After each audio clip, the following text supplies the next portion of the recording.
Currently, the M60 is available in the store for 17,500 gold. We can see it right here.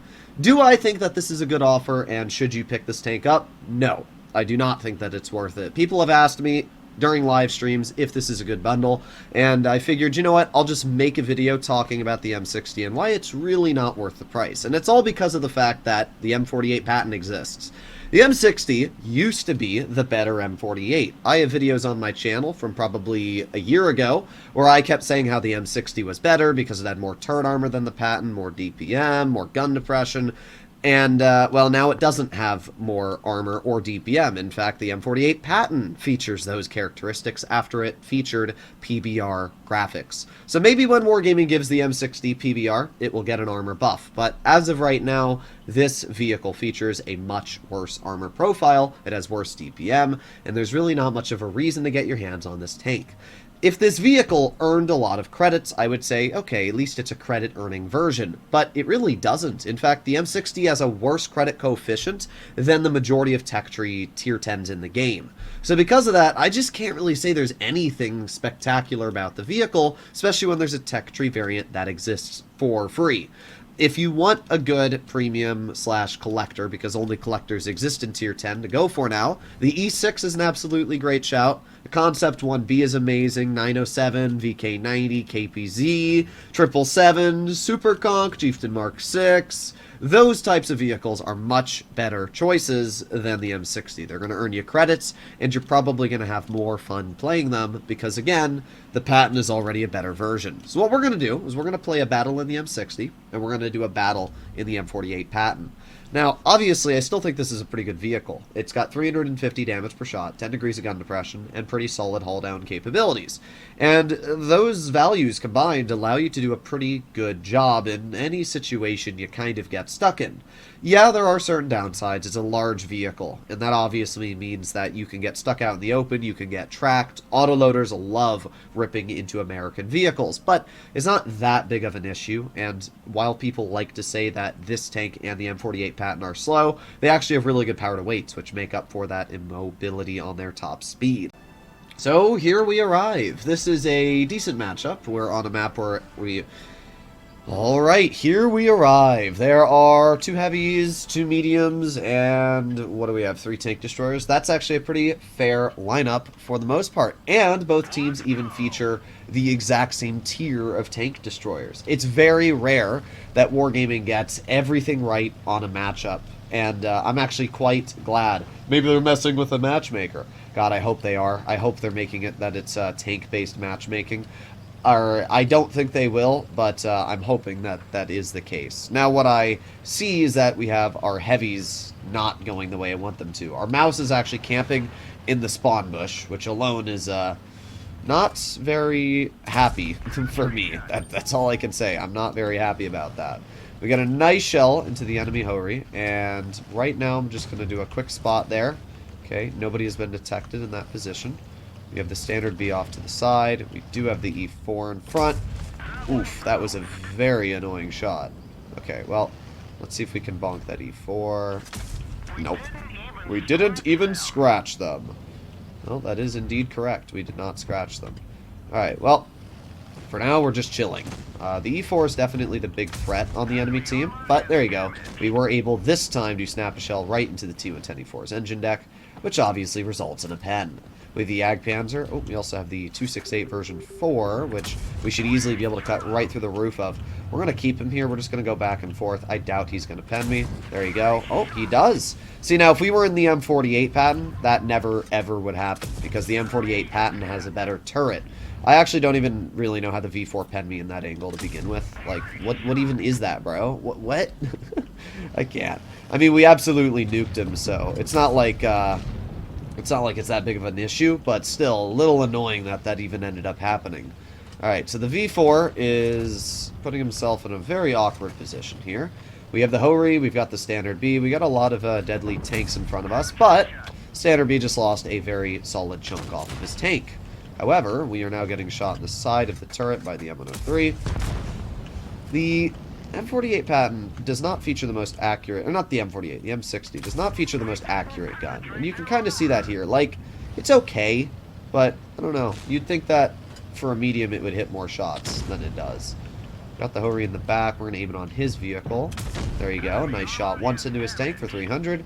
This is obviously where the 10 degrees of gun depression on this vehicle allow us to work hull down very well. But again, do you see that? We're right through the turret. Like, not even a struggle from that enemy player. And he just butters through our armor, no issue.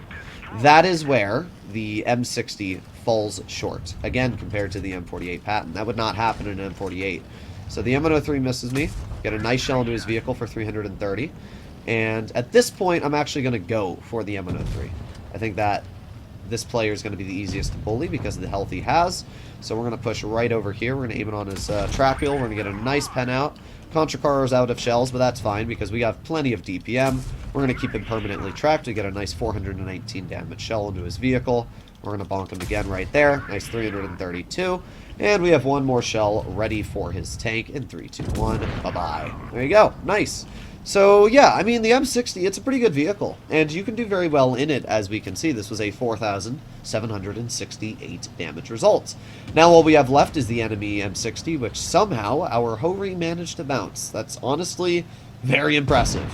We are going to get behind the M60. We're going to load it in HE. We low roll it, dealing 393, but we still get the shot out. And because of that, we did over 5,000 damage. So that was a really good game. And I want to see how many credits we earned. We might have aced the vehicle, which is going to give us a false result. No, second class. Okay, that's good. I'm actually glad we only got a second class because now we can get a good idea of how many credits you earned. There you go. 79,000 credits. And that's a decent result. I don't know if we fired really any heat. We fired one heat shell, but we paid gold for our ammo resupply. Good thing this is a press account, huh? That's kind of annoying. Either way, this was a good result. So we earned 44,000 credits. That's all we care about. We don't care about the special rewards. So we're going to look at 44,000 and we'll see how many we earn when it comes to our M48 Patton with the exact same result. I cannot believe that we just paid gold. Oh, man. Are we paying gold here too? We are, bruh. All right. You know what? You know what, game? Either way, let's see how the M48 Patton does. Alright, we are on Castilla. Normally, I really dislike playing on Castilla due to the fact that this map is really bad for slow heavies. But when I'm playing on a medium, this is one of the better maps to get because you can use your mobility and get around your opponents. So what do we have up against us? We have a CS-63, an E-50M, a Leopard 1. That is 3 mobile tanks. None of them, well, the E-50 is definitely scary, but I'm not worried about a Leopard or a CS-63. Those vehicles are not the most dangerous tanks unless they're played properly, which, let's be honest, just doesn't seem to be the case nowadays. What else do they have? 57 Heavy, M60. Ooh, wow, but their heavies are really dangerous. I also don't know what our 121's doing. Dude's making the most obnoxious route possible.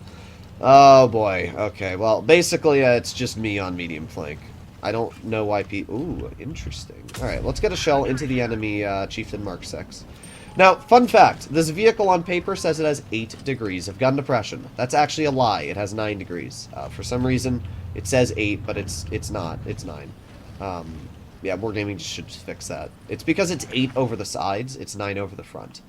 Okay, that is a lot of vehicles there. We have the 50M in front of us. We do pen him, but he obviously pens us back. I knew I was going to get penned by the E50, so I kind of just knew I was going to trade it.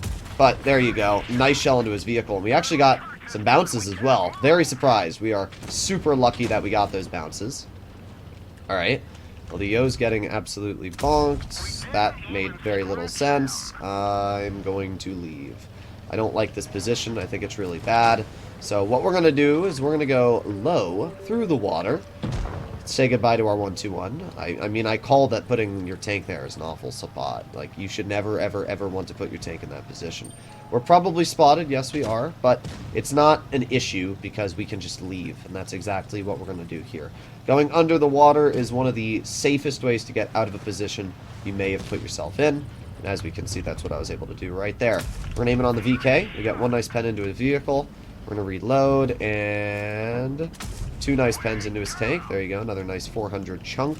We do have the Leopard in front of us, and in fact, this is a really, really bad spot. Hopefully we can back up before the VK is able to see us. There you go, nice, okay. Let's see, we got the CS poking. I don't really care, to be honest. I'll just wait here. Let's see, though. Let's test my turret armor against the VK.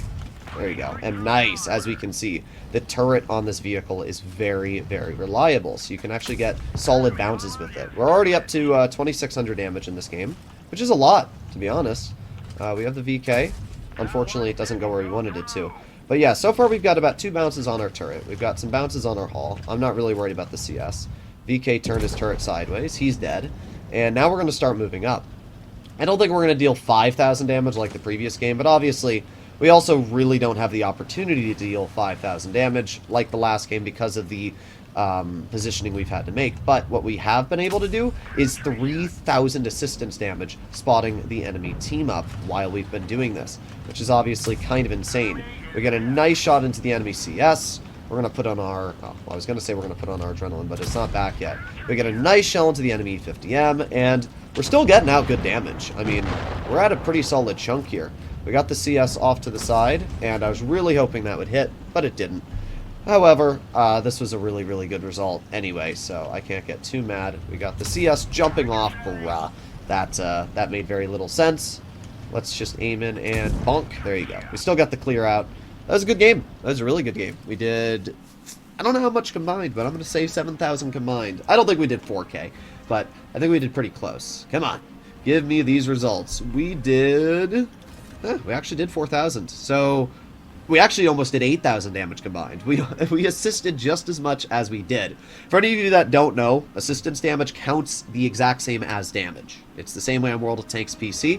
It's the same way in Blitz. I actually like that. I think that you should get rewarded for assisting your teammates. That's why I aced the vehicle with such a low damage result. We got a ridiculous amount of XP, 1,600.